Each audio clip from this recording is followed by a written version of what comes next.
Welcome on in, golf fans. It's your boy Gsluke here with our round 3 DFS and prop preview for the Shriners Children's Open. Gonna make sure you're prepared with all the info for today, whether it's over there with your showdown lineups, which lock in about a few hours, or over there on the prop side of things on Underdog and Prize Picks. We've got you covered. We've got all the goods here. Hit me up with any questions that you got down in chat. And first off, welcome on in. Hopefully you guys are having a fantastic Saturday, whether it's morning over there on the West Coast, it's towards midday over here in the East. Hopefully it's treating you well and you're ready for all of today's action. I see you already got a Illini fan down there. So first off, what's going on? He's sweating some Svensson right now. I've got a few sweats myself. So best of luck out there with your own sweat. I've got Eric Cole, who's imploding right now, who, believe it or not, we're going to talk about here in a minute too. I was planning on him making the cut, so that's my main sweat. But hopefully you guys are having a great day and are ready to get after it. And yeah, it's one for the sweaty tryhards today. That's for damn sure. With the late lock, the Saturday, I mean, a lot of people are staying in today. Hey, if you're up, you're ready to grind some golf. Hopefully it treats you well. What's going on, Metro? Let's have a day. Amen to that. And what's going on, Jordan? Hopefully you're having a fantastic day too. Before we truly hop on in here, though, I do want to mention our presenting sponsor of the live stream, which, of course, are our friends over there at the Ship It Nation, a great resource for all your needs with DFS, not just what we have here with golf or football, which is what I primarily cover here on the channel. I know a lot of you guys are passionate about a variety of different sports, whether that's NBA, which is coming around real soon, NHL, UFC, NASCAR. They've got you covered with all those different sports. So if you're somebody that has a little bit more variety in your DFS game, I would highly recommend checking them out, because not only do you get coverage for all those different sports, but also you're not going to get price gouged at the same time. So they're very reasonable about their prices over there. That's why I'm willing to go out there and partner with a site like this, ran by great guys like Tambo and Hoop, who are some of the best out there at every single sport, which makes it a just seamless partnership. So use code Luke10 if you guys haven't already signed up over there. That would give you a discount off any membership. But that's all we got for the plug. Let's go ahead and hop right on in. I see we got Brian down there in chat. Welcome on in. Hopefully that UK DFS is treating you nicely. And what's going on? C. Floyd as well. Hopefully I said your name right there. I think that's a new name. I don't know if we've seen you around before. We'd love to have you, though, as a part of the morning crew here. So the first thing we're going to do is we're going to check up on the current scoring. So if you didn't know the situation, I guess I'll get us all on the same page right now. They still haven't finished up round 2. So this is definitely a wacky slate, one that you're going to have to be on top of, and why I think there could really be an edge in round 3 showdown lineups. I first off went reserved my lineups last night, and you honestly, if you're not waking up this morning, you're not accounting for the guys that are moving into or outside the cut line. It could lead to people playing guys that missed the cut, maybe guys that just made the cut by a hair, not being very highly owned. So I think the ownership is where you're going to find an edge for today. But let's take a look at the conditions where, of course, I went out there, played mostly PM guys for round 2 showdown. That was partially because of our main slate edge that we're going after, right? We knew that the second day was likely going to favor these guys, especially if it got delayed into today. And it's about a 0.81 shot advantage right now. So that's only growing. Last night, it was about even before they restarted play. So it's already gone 0.8 shots better. And that is just from this morning. So I would imagine as they're finishing up play over the next 2, maybe even 3 hours, you still have guys on hole like 7 or 8 right now. So it'll probably take them at least 2 hours to go out there and finish the rounds. And this is only going to become an even bigger edge for round 2 showdown. So hopefully you guys took my advice, try and played a lot more people from that wave. When I woke up, I saw that they had the delay. I took all of my AM exposure and completely threw it out. So I fully stacked the PM guys. Hopefully that works out for our round 2 stuff. But for main slate, it's massive. We already had a 2.4 shot advantage for round 1. And now it's going to be probably at least a shot out there for round 2. So that's 3.5 shots. That's about as big an edge as you're going to find. And unfortunately for round 3 showdown, we're not going to have waves to work with. So it'll be after the cut line. They're already behind on schedule. So they're almost certainly going to be going off of threesomes off of both tees. So we're not going to have the same kind of situation to lean on, but it was certainly nice to have why we were able to take advantage. Rounds 1 and 2, when we have full waves, are normally where we can take advantage of that a little bit more. Speaking of the weather, though, you can see it's still a little bit windy out there. So it's not nearly as windy as what you had yesterday, hence the much better scoring that we're having this morning. But you can also see that as the day progresses, that the wind is going to decrease in intensity. You've got it at about, actually, let me scroll to the right so you guys can see all of this. I just realized my head is completely blocking the view there. In fact, Let me actually change the shape of the stream so you guys can see what we're talking about there. There we go.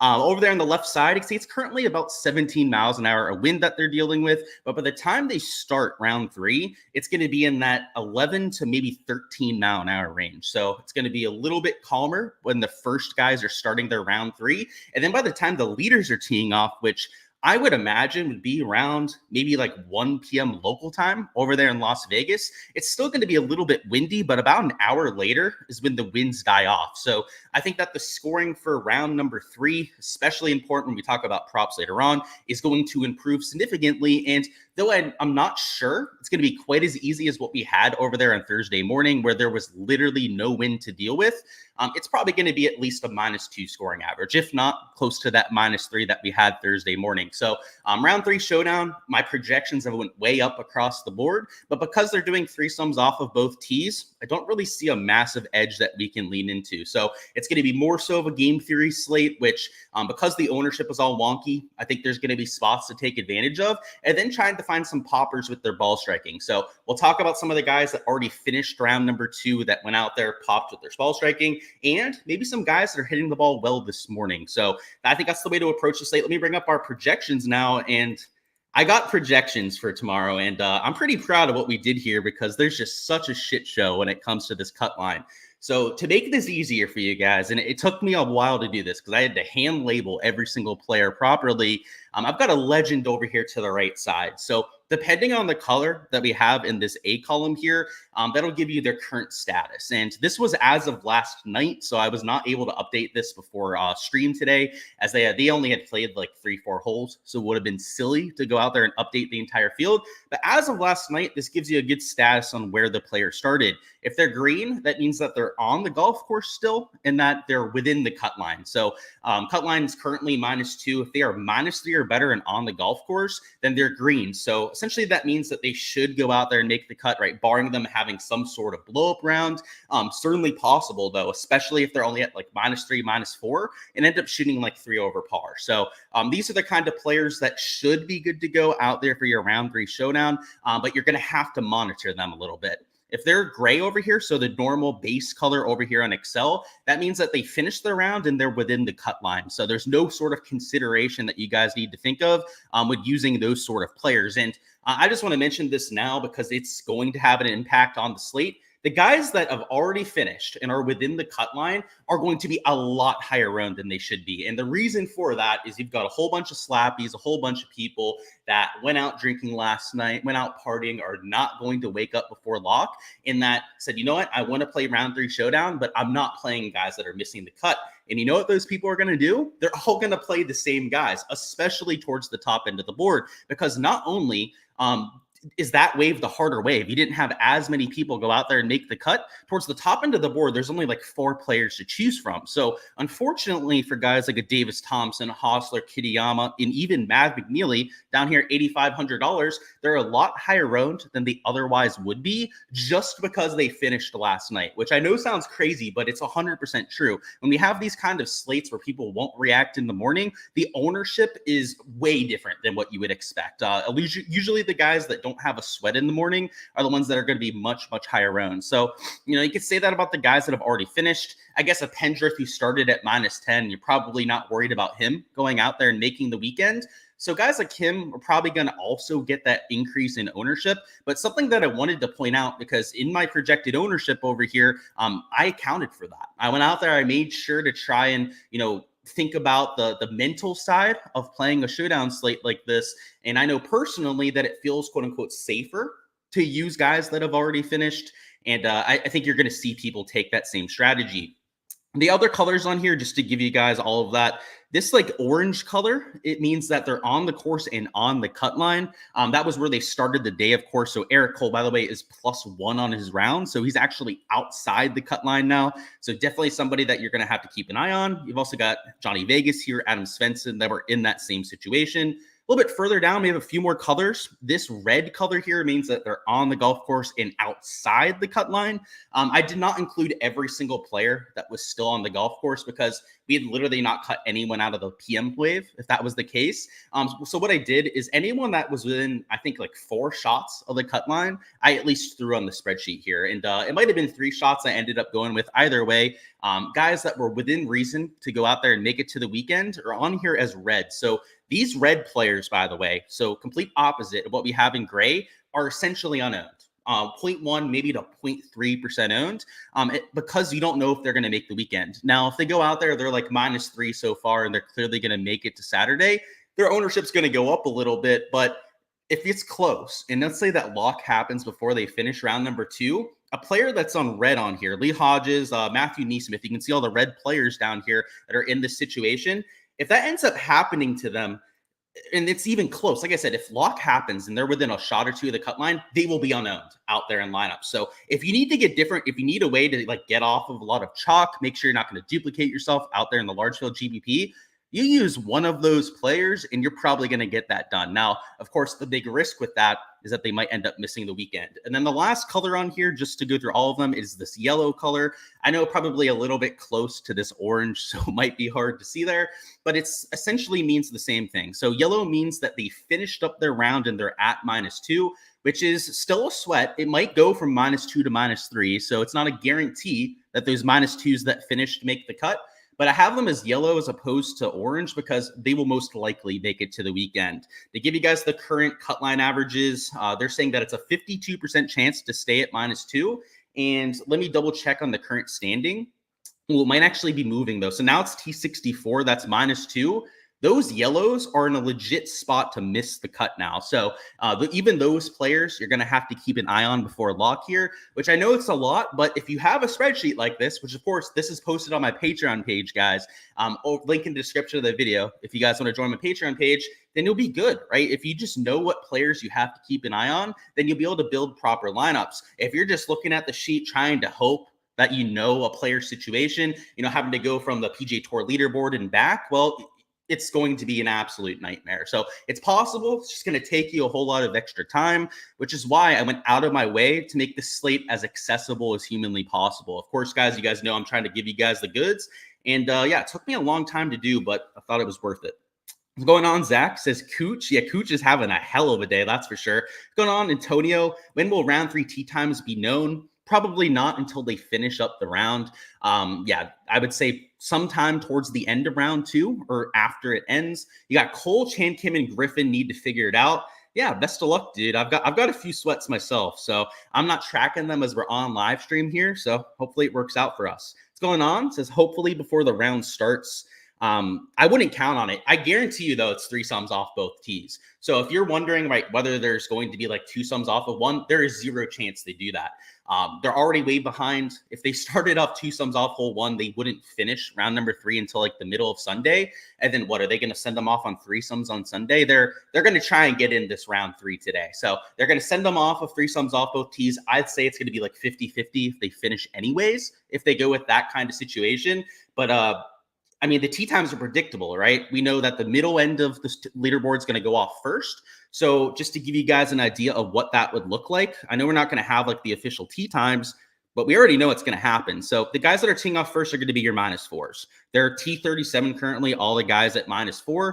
Those are going to be your first players off. And then the last ones will be your leaders. So that'll be guys like a -9 or better. So Matthias Schmidinov, all those T4s or better. And then the guys that just hardly made the cut as well. So obviously the cut line is going to determine that. If it moves from -2 to -3, it might be the -3 guys that are teeing off last. But looking at the weather from before, if there was going to be an edge out there with the weather today, it's for the later starters because they're going to have a little bit less wind. So yeah, hopefully that helps you out with the tee times. We're not going to get them ahead of time. I guarantee you that. So just use the leaderboard and figure it out there. Chan Kim just doubled the 7th. He's gone. Yeah, luckily I didn't play much, Brian, so I really couldn't give a rat's ass. What's going on, Antonio? What are my thoughts on the huge delay? It was great, honestly. I thought that it was a possibility and played it for the weather edge. So annoying as a fan, I mean, we never liked delays. I didn't like sitting there yesterday morning and having to just grind out NBA projections, NFL projections, because that's what I do, right? If there's not golf on, it's like, okay, might as well get to work then, work on some of my busy work and stuff. But I liked it because it helped out the edge, right? We're going to get like a shot advantage today. Got 2.5 shots for round number 1. So I don't know, annoying, but it worked out. Do I prefer guys starting on the back or the front 9? I have no preference, Illini. I think those sort of quote-unquote edges that you'll hear some people throw out are like half a shot edges at the very best. It's, like maybe a little weather lean that you could go with, and they're only at very specific golf courses. And I can just tell you from the setup of what we have at TPC Summerlin that there's not an advantage just starting on the front or the back 9. So I've got no preference there. Personally, I hardly even use that kind of strategy because, like I said, you're getting like at most, and it's not even a half a stroke difference. Sorry, I completely misspoke there. It's like a half a fantasy point difference because it's not going to change the scoring average starting on the front versus the back 9. What's more so going to impact is the chance for a streak out there with fantasy scoring. So if you're starting on one side or the other, that's normally the argument for trying to go out there and do so.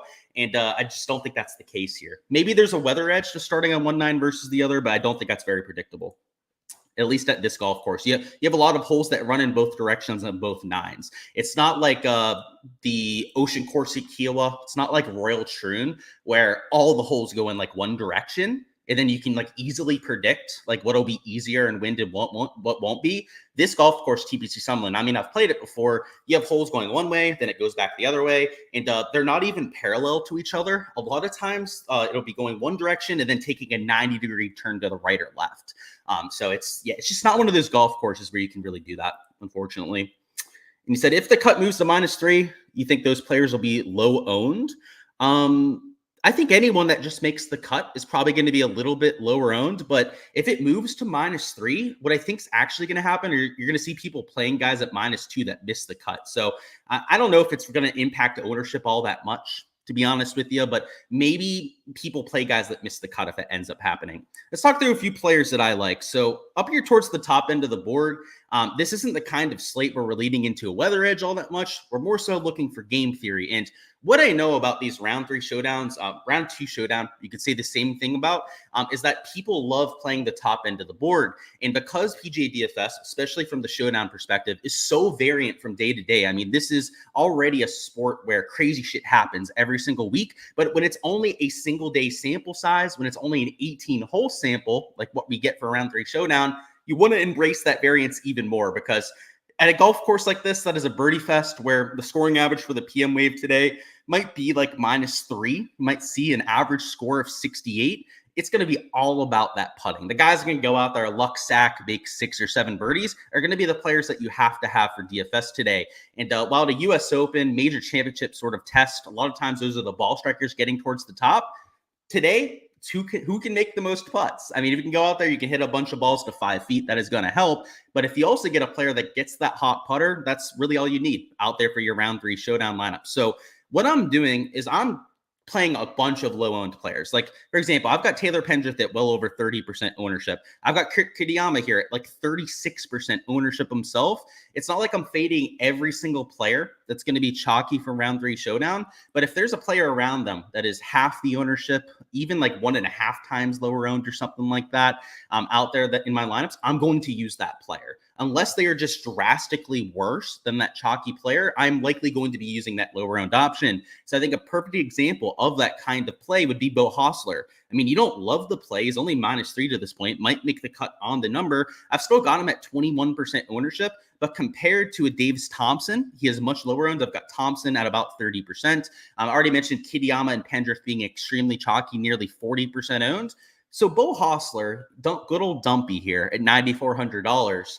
He's an okay play. I'd maybe give him a 5.5 out of 10 in a vacuum on how much I'd like him for tomorrow. But I love him for this kind of format because he's the lowest owned option up top. He's also a really good putter on bent grass. And as I mentioned before, the stats from rounds 1 and 2 are really going to throw you off, as one wave had a 3.5 shot advantage is what it's looking like it's going to pan out to. So a guy like Hossler, who played on the harder side of things, right? He finished. He's out there in gray. So he's within the cut line out there at -3. He played in infinitely harder conditions. So sure, he's only -3. Sure, very average start to the week, but he played in a 4-shot harder golf course. It's like he's -7 over here in the PM wave. So if he's going to be lower owned than these slapdicks that are at like the same kind of score that he'd be at, why not play Beau Hossler? Good old Dumpy, gaining over a half a stroke putting per round on bent grass. That could easily be the guy that you have to have up top. So to me, the difference between a Hossler, even like a Kitayama or Thompson, is next to nothing. All of these plays are essentially the same towards the top end of the board. And if one's going to be lower owned and the better putter, I am most likely going to go that direction. Eric Cole would have been a great example of a good putter, but he's currently battling the cut line. And in fact, I'm going to do a double check on the other tab real quick and see where he stands, just so I can give you an up-to-date look, because I knew right before I went live, he was at -1, so definitely battling it a little bit. So yeah, he's on the front 9. He's still at -1, so 1 shot off the current cut line. If it moves to -3, he's going to have to shoot -2 over his last 7 holes. So you can see on here, I have it as if he makes the cut. He started the day on the current cut line. So if he makes the cut, by the way, Eric Cole is going to be even lower owned than this 12.6%. This number was ran as of last night's leaderboard. So obviously with him being on the cut line, having some easy holes to go, most people would have expected him to make the cut. Now this morning, if he ends up making it to the weekend, he's going to be sub 5% owned. So that's what I mean about the ownership on this kind of slate, is that it's really going to change based on the current leaderboard situation and whether guys are moving inside and outside of the cut line. So if you need some leverage towards the top, I think Beau Hossler will give you a little bit off of some of those other players. Part of the other reason too why some of these guys are so highly owned is that you had some chalk go out there and miss the weekend. So by default, you're going to see higher ownership on the guys up top just because there's less options to choose from. But Eric Cole might be the only guy who's going to be sub 15% owned. And I literally mean that. Like a Matt McNeely is going to be one of the lower owned players in this range, and he's like 20% owned. Ben Griffin is one of the lower owned players in this range. He's still 18.5% owned. If Eric Cole makes the cut, he's going to be sub 5%, and everyone else is going to be at least 3-4 times higher owned. So there's a time and place for trying to use that sort of player. And if he makes the weekend, he's a decent bent grass putter, he could easily get there. Like, again, I don't really give a rat's ass about the stats, especially with how misleading they'll be with the current weather situation.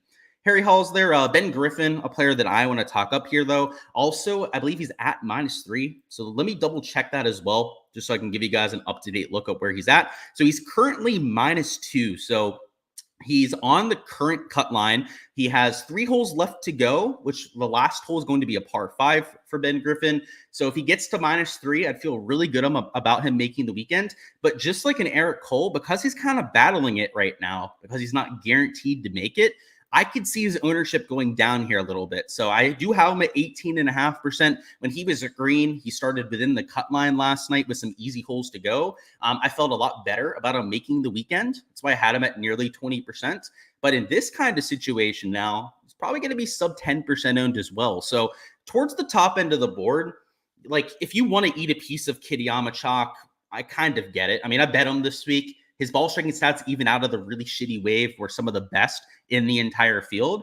So, like, I understand taking some chalk towards the top end of the board, but guys like a Griffin or Eric Cole, if they make the weekend, are going to be mighty fine intriguing. I mean, you're getting ownership numbers that you otherwise would just never get on this kind of format. I want to remind you guys, if you want this spreadsheet yourself, to go out there, do all your research for today. After I get off live stream here, I will be going and updating this live sheet for my Patreons. So people that have missed the weekend, I'm going to make sure I take them off of here. I'm going to adjust the ownership as I was just talking about. So Eric Cole, right? I've got to lower his ownership out there in the next version. If you guys want access to that, make sure to check out the Patreon page. It's going to be a huge edge on a slate like this, going out there having projections, because a lot of people out there that you're playing against aren't going to have them. So it's just something that if you guys want, you can check it out in the description of the video. It's $15 a month to join the DFS tier. It'll give you access to all the showdown sheets that you see throughout my content as they update, and the main slate stuff as well, of course.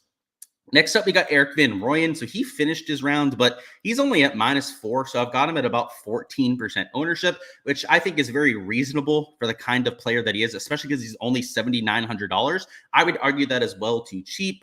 Austin Eckroyd at -3. If he makes the cut, he'll be a little bit lower owned here. The reason why I say that is because you have guys like Ricky, Silverman, Berger, Fishburne that were all like -5, -6 or better. these players are a solid 15 to 20%. So towards the top end of the board, all those PM expensive players, I shouldn't say all of them, but a good portion of those PM players that were expensive towards the top end of the board missed the cut. So just like up top where you have slightly more condensed ownership than what we're used to, this top end of the 7K range is very similar. And in fact, I just want to bring up my projections on the other tab so I can give you guys an idea of exactly how high some of those ownership numbers are. So yeah, towards the top end of the 7K range, your lowest owned player as of my last run, that was last night, was Adam Svensson at 9.1%. Part of that because he hasn't actually made the weekend yet. But outside of him, every other player from $7,500 and above, and it's literally every player actually except for Taylor Moore, who's also a little bit under 10%. Every other player is over 10% owned. And now that Matt Kuchar's making a run, he's going to be probably closer to like 15% owned. Anyone like a Ricky, Daniel Berger, or Fishburne goes out there and finishes strong too, they're probably going to be even close to 20% ownership out there for your round 3 showdown. So if you can find a guy like Eckroat, who's about 11, 12% owned, it's actually a pretty steep discount when it comes to that ownership. Next up, we got Neil Shipley here. So he's -3. He's about 10% owned. So I would say a little bit higher owned than he otherwise would be just because he's finished. He's for sure through the cut line. But what I like about Neil is that he played through the harder wave, still was able to grind it out to the weekend. That impresses me, by the way. If guys could make it to the weekend through the shitty wave, that means that they're playing some really solid golf. It's part of the reason that I like a Beau Hossler.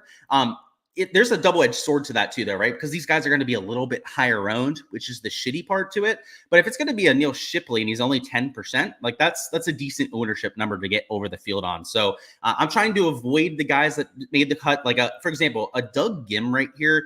He's playing great golf. So just like Neil Shipley, in fact, even better golf out of the bad wave. The issue with Doug Gim, though, is that he's like 20% owned. In fact, let me double check on the other spreadsheet. I shouldn't have closed it.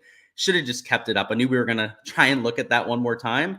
Doug Gim, I have it nearly 20% ownership. So about double the ownership number of a Neil Shipley, which is why I prefer to go with the slightly lower owned option. Sam Stevens, another guy that's also just made the cut, especially if it moves to -3. The reason why I like Sam Stevens even more is that he's going to have a late tee time. So they're going to be starting with the middle end of the leaderboard and then moving outwards when it comes to your round 3 tee times, which means that your leaders are going to be teeing off the latest when winds are really starting to die down, and then potentially the guys that just made the cut. So a player like Sam Stevens here at sub 5% ownership, the -3 maybe doesn't look that impressive on paper, but when you account for conditions, that is nearly a -7 score out of the PM wave.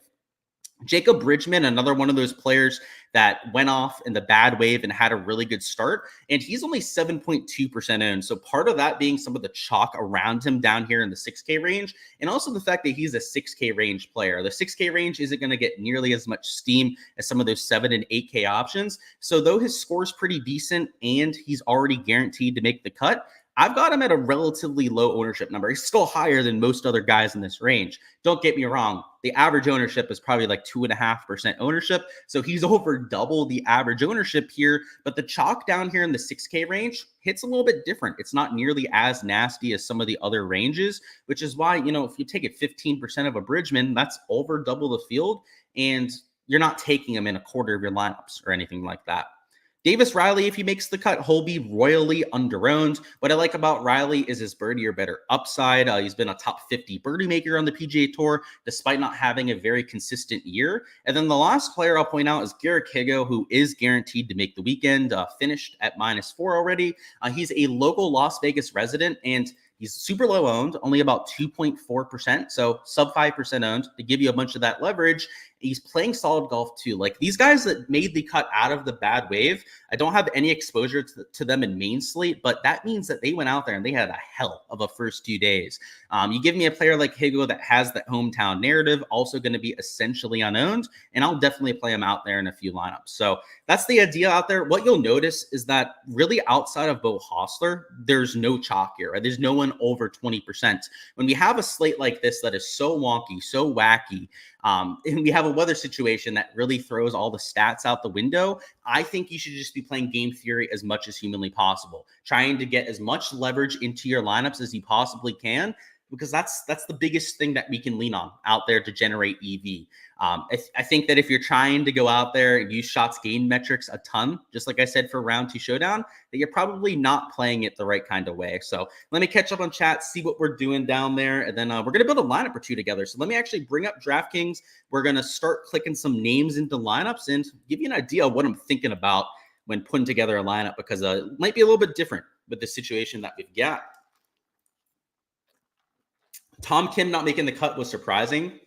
I guess a little bit, but he was in the bad wave. So honestly, it doesn't surprise me that anyone would miss the cut out of that wave.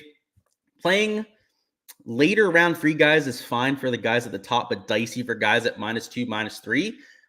Yeah, of course, Brian. That's why you got to pay attention to the cut line, right? Hey, if you're on this live stream, I'm assuming that you're going to watch the leaderboard and account for all of that. If you got something to do later, then yeah, probably don't play showdown, man. But yeah, dude, if you should be paying attention to that, Brian. You shouldn't be like surprised by guys going out there and missing the cut. You're going to have time to account for it out there in your lineups. And the -3s are safe. The cut's not going to -4. So if they're at -3 and they finished, they're making the cut. Am I taking in fatigue for players like a Hall, English, etc.? I'm not. These are much better athletes than you and me. They play 36 holes at home all the time. When it comes to their rounds, they walk their rounds, so they're all very used to this. They work out before they start their rounds anyways. Not at all. And for most cases, not everyone, they're world-class athletes. I don't know if we're saying that about Shane Lowry. Harry Hall, I guess you could say that about too. I don't know if he's a world-class athlete, but they'll be good. They're used to it. They play 36 holes in a day all the time. Is Ricky a good putter on bent grass? Well, I'll tell you what the stats say. I'll say that recently he's not been, just from the eye test. But on the surface for his career, he gains about 0.22 shots gained putting per round, which is worse than his baseline. So I wouldn't say that he's good on it. No, he's going to be better on Bermuda grass, which is his home surface. Data Golf just updated the cut line to 62%. Yeah, I figured that. Like I said, it moved from like T61 to T64. And if I refresh this, yeah, it's still T64, but the scoring average is going to keep improving. It was over par when we started the round this morning, and now it's over an entire shot easier than what we had for yesterday. So it's already a 1.1 shot advantage, by the way, guys, between the AM and the PM wave, on top of the 2.4 shots that we got in the first day. So it's already at 3.5 shots, and this is only growing at this point. So yeah, you can see it's actually at 70% now when it comes to that cut rate. I would be accounting for a -3 cut at this point. So to circle back to the projections just before we actually build a lineup, these guys that are yellow are missing the weekend. Just to be completely clear about it, Andrew Novak is missing the weekend if it moves to -3. A Chandler Phillips is missing the weekend, so do not be playing these sort of players. A Martin Laird, a Dylan Wu that are all -2. You want to get out of any lineups that you currently have them in. So I just wanted to make that clear. Also, if you're going to have guys that are outside the cut line, like an Eric Cole currently, they're going to have to get to -3 to make that cut. So just wanted to throw that out there for you guys, because honestly, at this point, it's a -3 cut. I just can't, unless some crazy wind comes through that they're not accounting for, it's going to move that direction. Let's check up on Eric Cole, by the way. He's he got I was going to say, I thought he was -2. He got a birdie back, but he's going to get a birdie back. Look at that. I hit a ball to 2 feet. Let's just not fuck that up now, Eric. And what the hell did he do with this tee shot here, by the way? Every single player this week has been hitting the ball to this right fairway. I've got to take a look at this. There's no chance he did that on purpose. Let's see. Let's go to the tee shot. Did he hit a snap hook?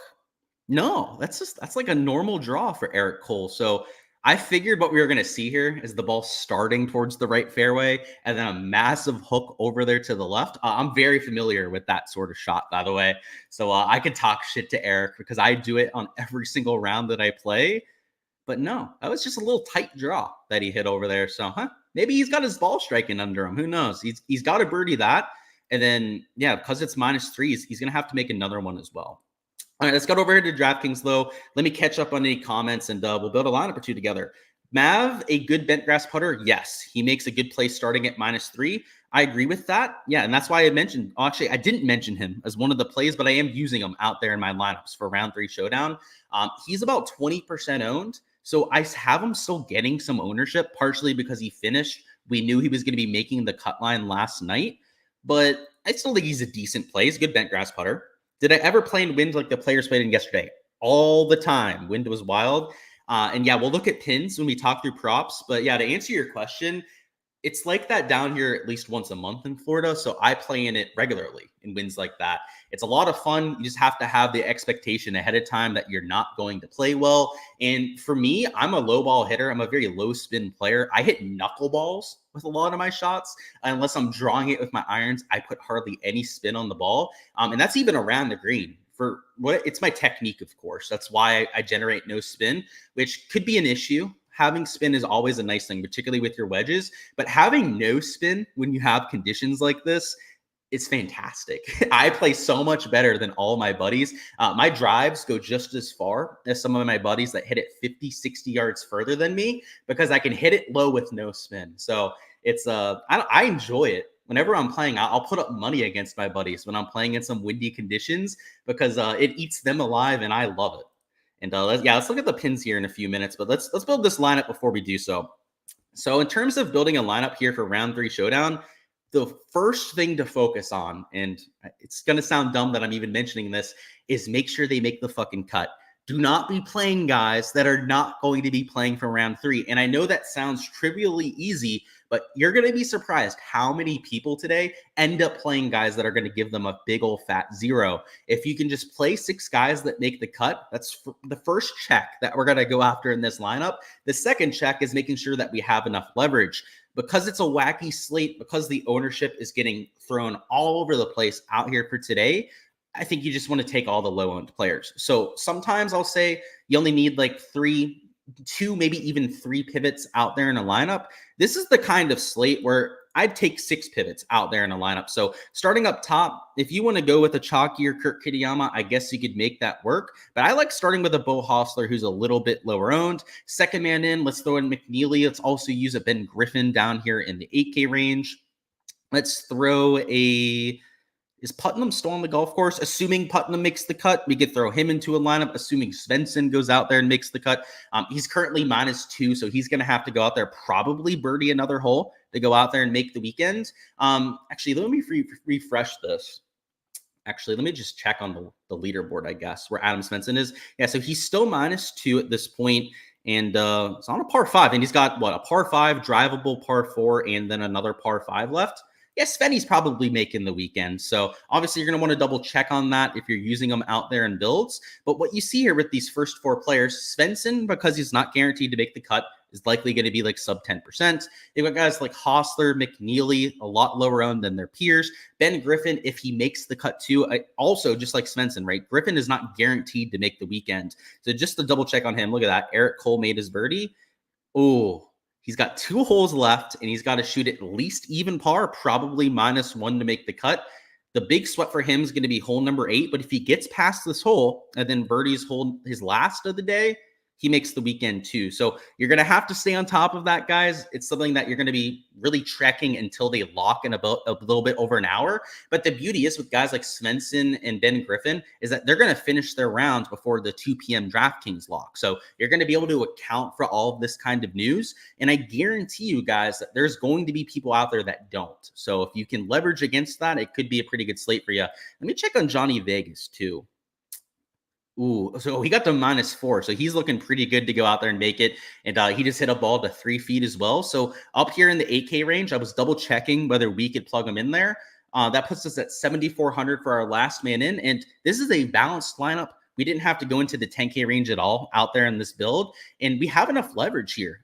No one here is mega low owned. Our last man in, we probably want to make it like a sub 5%er, but because we weren't taking all the guys that were like 25 to 35% owned, we're going to be totally fine out there with our ownership. So for our last man in here, I think a Shipley would make a whole lot of sense. Even a Ryan Fox at -3, who already finished his round and is going to be through the weekend. If you finished with either one of those 2 players, this would be totally fine regardless of the contest you're entering. Whether it's large field GPP, you're going to have enough leverage out there in those kind of builds. And in most cases here, especially like Griffin, Svensson, guys like Shipley or Fox, they're going to have an ideal tee time when it comes to the wins as well. So I think that the other aspect of this too is like chalky guys like a Thompson, a Kitayama. you could make an argument for wanting to play them. And in fact, I'll just tell you right now, I'm playing one of those two between Thompson and Kitayama in my round 3 showdown lineups, because they're also going to be getting the better end of the tee times. They're going off late towards the top end of the board, so they'll be one of the last 3-4 groups out. That's going to be huge when it comes to conditions too. So I at least wanted to point that out. You know, I was talking shit about some of these chalky guys before. I mean, I guess I'll just tell you, I'm playing Kurt Kitayama in my lineup. So I'm going to be starting chalky up top a few times, but as long as you're mixing in some of the lower owned guys towards the bottom end of the board, all right, we mentioned a bunch of guys that were going to be sub 5%. Stevens is only 3.8% owned, a Davis Riley at 2.1%, a 2.5% owned Garrett Higo. You use just one of those kind of players and you can offset that 30% ownership number. That's all I've got for the lineup construction segment, though. And in fact, that's all I've got for DFS. What I'm going to do now is I'm going to bring up Underdog and Prize Picks. We're going to see if they have any props posted for round number 3, which I'm assuming, well, I know Prize Picks has stuff posted, so we're going to be able to look at that. I'm not so sure about the Underdog side. I've not actually checked that this morning. So let me go ahead, share our screen, and let's see what we can do for props. So if you're just here for DFS, by the way, I appreciate you guys stopping by as usual. Go ahead, smash that like button if you haven't already. Also, best of luck with any of your GPPs. But now we're going to talk some golf props. So if you're here for that as well, go ahead, strap on in, because we've got a lot to dive into here over the next 15 to 20 minutes. Before we fully shift gears, I do want to see if there's any questions in chat. I also do want to look at those pin locations from before. Bramlett makes the cut on the number after his 4 putt from 5 feet. Maybe he bounces back. Yeah, I could see him bouncing back. I don't know if I'd say it's likely, though. The thing's going for him is he's going to have a good tee time if he's making the cut on the number, and then it's his home course, too. So round number 1, you saw a lot of the home course guys go out there and have a really good day. Gim, for example, Bramlett, he's a local guy, Kurt Kitayama, a whole bunch of them. Seamus Power had a pretty solid round himself. We're all guys that are from the area, so I don't know if that narrative is normally that reliable. I try not to use it all that much, but for a bounce back, a low owned round 3 showdown play, I could see it for that. It makes a lot of sense there. Launch ship it, used code Luke10, need NHL, NBA help, of course. And yeah, thank you, Metro, for using the code. Obviously helps support the channel. And I think you'll really enjoy what they're doing over there. They've got great people. So not just great projections, not just a great product, but they've got great people involved over there. You've got Tambo Hoop, as I mentioned before, DGen75, of course, which helps out a lot with their golf, NCAA football, and NFL products over there. Just I can't say enough nice things about them, so make sure to check them out. Thoughts on Rico? Dude is just striping the ball, and he should have won earlier this year. Yeah, I've been huge on him, Antonio. Anytime you get him off of Bermuda grass is, I think, the real key. Every surface but Bermuda grass greens, he gains strokes putting on. Bermuda grass greens, he loses about a half a stroke putting per round on. So Sanderson Farms, for example, he was very chalky that week. To me, he was an easy fade at that kind of ownership because of the agronomy situation. So this week, the around the green surrounds are Bermuda grass, which honestly scares me a little bit, especially Saturday, Sunday, if he's towards the top end of the board like he is right now. I could see that being a bit of an Achilles heel for him, but the greens are bent grass. So he's at least got that going for him, but he's also hitting the ball beautifully, as you mentioned.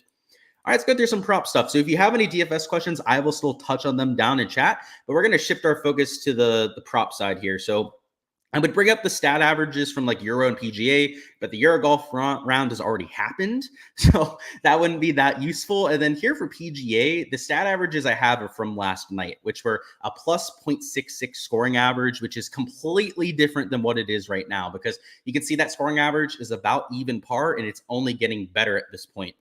So though the PM wave is only, I'm going to say only, right, played to 0.7 strokes under par, which is nearly a stroke and a half easier than what the guys had yesterday, the actual scoring average for after the restart this morning is even better than this 0.7 shot under par average. In fact, if I had to take a guess, and it's only my best guess because there's really no way to do this, like there's no way for me to parse the data and only like look at the scores from this morning. If I could, I 100% would. And I would relay that information to you guys. If I had to guess, the scoring average from this morning is at least 2 under par, because if it went from 0.66 over par the whole way to 0.7 under par already, you can see that the scoring is obviously a lot better than 0.7 under par, right? If the average has adjusted nearly that much. So again, it's just my best guess on it. My guess is that it's playing about -2 right now, and it's windy out there. Like this is I guess this is actually from the day prior, so that's not going to be the best example. But like this morning, it's 17 miles an hour of sustained winds. There's 25-mile-an-hour wind gusts. So they're not going to finish the round until about noon, maybe even a little bit after that, closer to like 1 p.m. local time. The guys that are teeing off super late for their round 3 are going to be playing in at least like a -2.5, maybe even a -3 scoring average. I thought it was going to be about a -2 earlier, but the more and more this scoring average improves, the lower and lower I think the round 3 scores are going to be. And on top of that, not only are they going to have solid conditions, but I think you're going to see the rules staff try and take it easy on them, perhaps. I mean, you give them 40-mile-an-hour wind gusts one day, you give them a scoring average over par at a golf course. Oftentimes the next day, it's not like they feel bad for the players, but they'll soften it up a little bit. They'll try and give the players a bone after a tough day. And I just want to double check on that. So we're going to bring up the pin locations, go through those right now. I went through them a little quickly last night. They had these posted just after the round was suspended. Hole number 1's a little bit tough, but you do have a backstop behind that pin location. Hole 2 isn't that protected. So hole 2 is a pretty easy pin. Hole 3 is a pretty solid scoreable hole as well. 4 over there to the back right, a little bit longer, but plenty of room to run up an iron shot. Hole 5 is a tough par 3. It's tucked just over the bunker, so that's maybe the one tough pin location through the first 5 holes. 6, very scoreable, wide open. 7, scoreable. It is a back pin location, but that is a wide open pin. Hole 8 is a tough par 3, so it's tucked over there on the back right side, just like hole number 5, which is coincidentally also a par 3. Those are the hardest pins that we have on the front 9, because like 9, for example, which is a par 5, that's one where you're probably going to see some eagles at because of all the room to run the shot close to the hole. Hole 10, if they're starting on the back 9, that's also going to be pretty scoreable with a backstop, just like you had at hole number 1. 11 is a center pin. Enough said. We know that one's pretty easy. 12, it's 7 paces from the water on the right, but this is a hole that you're going to see some birdies at, particularly with a backstop behind that. 13 over there to the, I think, front right. I guess that's a par 5, if I remember correctly. Let me double check on that real quick. Yeah, 13 is a par 5. So that one I'd say there's less eagles at because it's only 7 paces off the front, but a shorter pin location, which will be easier for getting up and down for birdie at. 14 over there to the left, pretty average pin. 15 is a tough one. So 15 is the drivable par 4. It's over there in the back right, which is maybe the hardest pin location, but it's a drivable par 4. So you're hitting it up there into maybe one of those greenside bunkers, maybe just over the green, maybe just to the short right over here in that little collection area. It's still a drivable par 4, right? So 16 is a par 5. That one's in the front, so just like 13. I don't think you're going to see as many eagles at that par 5 as opposed to 9, right? I think you're going to see probably at least 5 eagles out there for today. 16, though, is a pretty easy birdie hole, being over there on that front left side. The bailout on that hole is to miss to the left side of this green. The water's only in front of the green. It doesn't extend over there to the left.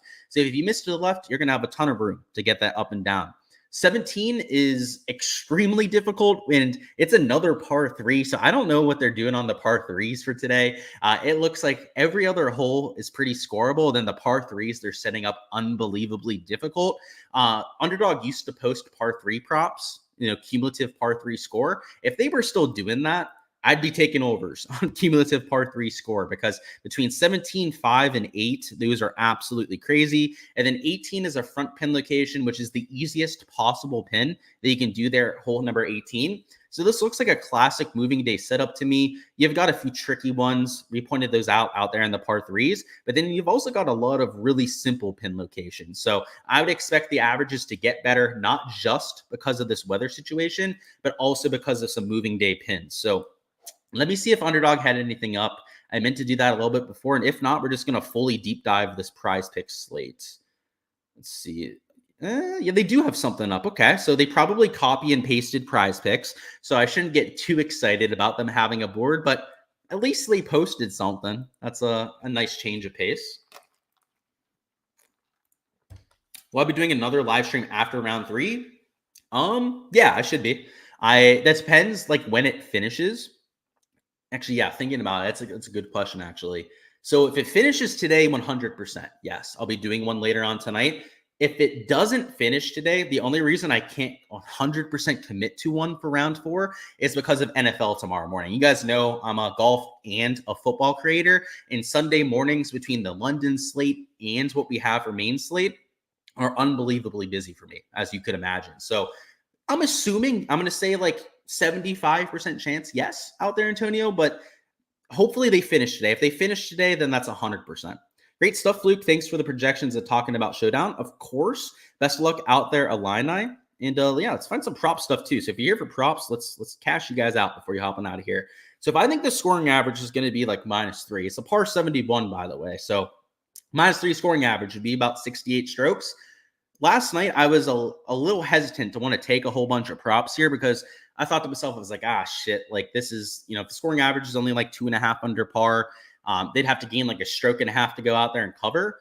If the scoring average is going to be 68, I no longer feel as shitty about it. These are the kind of players that I would be comfortable just gaining strokes to the field, right? If they have an average day, that'd be pushing for the guys that are here at 68. And even if they're at 67.5, they go out there, they gain a stroke to the field, that's going to be covering that kind of line. So I was maybe a little bit less bullish on this slate last night, but now that the winds, particularly in the PM, look to be calming down, I'm not nearly as worried about it. So what I'm going to do is we're going to try and like make sure we take guys that are teeing off late. The main idea being there, of course, is that the later that they're teeing off, the more wind that they're going to avoid. And just to make sure that we're completely up to date on the weather forecast that we're looking at, let's look at HRRR. So they'll be starting round number 3 around, I think 1 p.m. local time is a pretty good start time.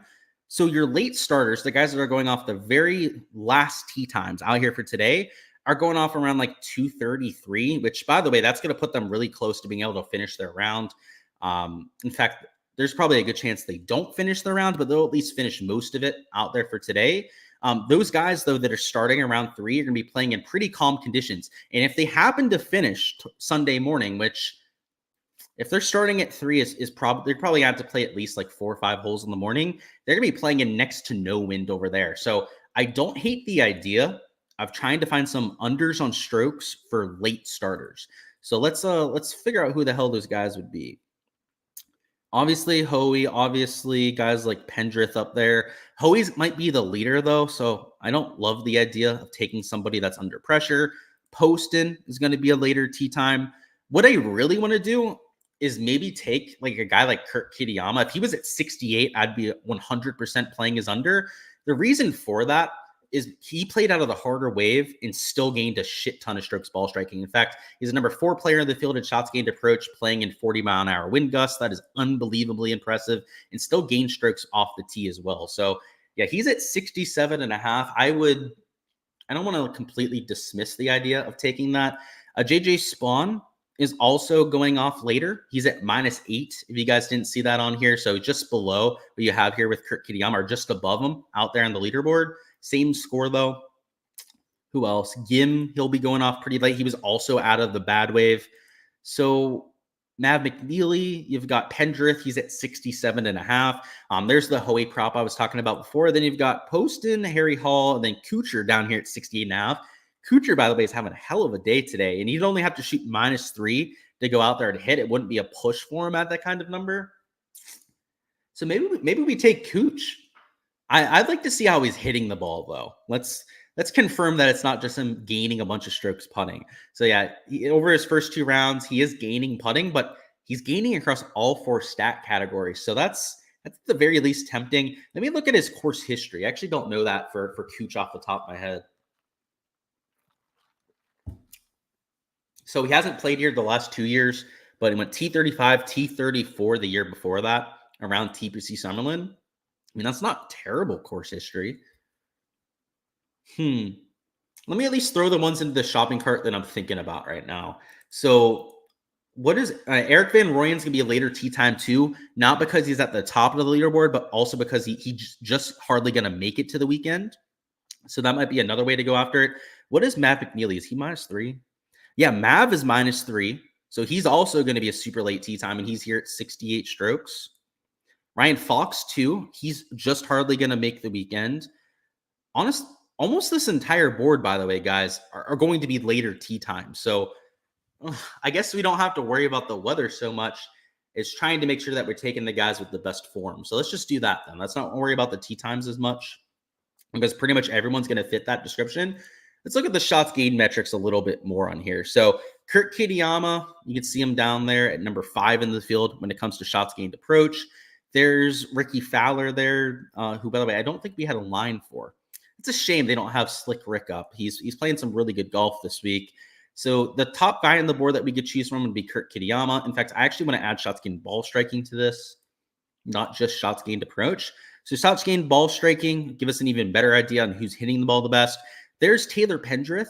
Unfortunately, though, the thing I have against Pendrith is that I guess I shouldn't hold it that much against him. He is at 67.5 strokes. The issue is that he had such a good round one that I have a hard time thinking that he's going to go nuclear low again, but we don't necessarily need him to go nuclear low to cover that sort of line. Kurt Kitayama's there. His ball striking is top 10 in the field. Johnny Vegas, we're not going to have a line for. JT Poston, I actually didn't realize he's hitting the ball this well, but he's top 15 in shots gained ball striking. There's Doug Gim playing out of the hard wave too, by the way. That's mighty fine impressive for Doug Gim. So, and by the way, it's Doug Gim's home course. That's got to mean something, right? It's the course that he plays more than every other course out there. So let's throw him in there. By the way, is Matt McNeely from Las Vegas? I got to Google something real quick. Actually, no, he's not. No, never mind. I thought he was from Vegas too. I was going to say, do we have another Vegas guy that we could take an under on? But I don't think that's the case out there with Mav. So we've got Doug Gim in there. That's for sure going to be an under that I'm mixing in. If they had Harry Hult 68 strokes, I'd be taking that under for sure. So if we're going to find a pairing here, JJ Spawns maybe isn't the worst idea. He also came out of the harder wave. He's also going to have a later tee time because of how he's played so far. And he has that push equity there at -3. So I'm not 100% certain that I'm going to end up entering this right now. I'm going to have to get off live stream, do some projections and all that, make sure that these are two spots I want to get to. But if I was going to enter anything as of right now, the push equity of these two at -3 make a lot of sense. If you just joining us, by the way, I think the scoring average is going to be like -2.5 to -3 out there for today. And the later tee time that you have, the better your scoring is going to be. And the reason why I say that is the scoring average went from over par last night to under par this morning. And it's only going to get calmer as the day goes on. So those will be the two props that I'm taking over here on Prize Picks. Underdog, I think they have the same board, but I guess let's go through it and ensure that it's been copy and pasted. In the past, they've had the same projections up for every single slate, which is just a coincidence, huh? That they have the same exact lines up. And yeah, it looks like everything is the exact same. So you still got Gim at that same number. There's JJ Spawn towards the bottom end of the board. If there's a site to play it on, actually, let me see what the payout is. Yeah, it's 2.7x over here in Underdog. On Prize Picks, it's 2.75x. So if you're going to play it on Prize Picks. Make sure you're getting the highest payout available. And you can tell that they copy and pasted the board exactly. So just, I don't even know what to say about Underdog at this point. They have no shame in going out there and just ripping off other people's stuff, which is unfortunate, I guess. If you're going to throw in anything else on here, just to brainstorm a few more, Brian Fox, he just hardly made the cut, as I mentioned before. He played out of the harder wave, so I think it's impressive that he even made it to the weekend. And then if I was going to add anything on top of that, Mav McNeely would be the fourth one I would want to point out to you guys, because he's also just hardly going to make the cut. He's -3. He's going to have a super late tee time, and he came out of the harder wave as well. So I know that the scorecard maybe isn't as impressive for these two as the top two. Top two also came out of that side of tee times, but they're going to get the same kind of weather situation out there for tomorrow. So I still like them. So you got Ryan Fox there, Matt McNeely. The beauty of these two is that they're going to be playing without pressure as well, having just made it to the weekend, which I think is a little bit of an added bonus. So I probably wouldn't enter this as a 4-man slip. The 8.5x payout, I don't think is the worst. The best way to do it would be either to make this a 3-man slip, maybe take the one out that you don't feel the best about, or to run them as 2-man slips. So maybe you run Gim and JJ Spawn, and then you run like a Ryan Fox, Matt McNeely towards the bottom. I don't know. It's your own exposure. Obviously, do with it what you guys would like out there in your lineups, but that's probably how I would handle your props out here for tomorrow. We haven't looked at Pick 6 for a long time on stream just because their product absolutely sucks. No ifs, ands, or buts about it. They have been neglecting the product. They've been trying to improve it. I've seen that they've made some changes, but like they don't even have anything up. out there for round 3, which I guess you can't really blame them for since round 2 hasn't quite ended. At least sites like PrizePicks, Underdog tried to get ahead of it a little bit, but it's all I've got out there for the prop section too. So if you guys want all the exposure that I'm getting to, you want to see exactly where I'm putting my money for round 3, check out the Patreon page for all of that. But that's all I've got for this live stream. So we're going to go ahead, hop on out of here. Best of luck with all of your exposure, guys. I've got an update to do out there for my projection sheet for my Patreon members. And as I mentioned before, if you want those projection updates, you want all the live up-to-date information, check out my Patreon page. There's a link in the description of this video / live stream. We can go down here and join. The prop page, or prop tier, I should say, is where you can find all my prop slips I'm entering for Underdog PrizePicks. And then the DFS tier is where you can get the spreadsheets over there for Showdown and for Main Slate. So appreciate you guys. Best of luck, as I said before. If the round finishes today, we will be doing a round 4 live stream. So keep an eye out for that. If it doesn't finish, stay tuned for the Twitter to figure out what we're going to do there. But if we can fit one in, I'm absolutely going to do it for you guys. And let's finish this week strong.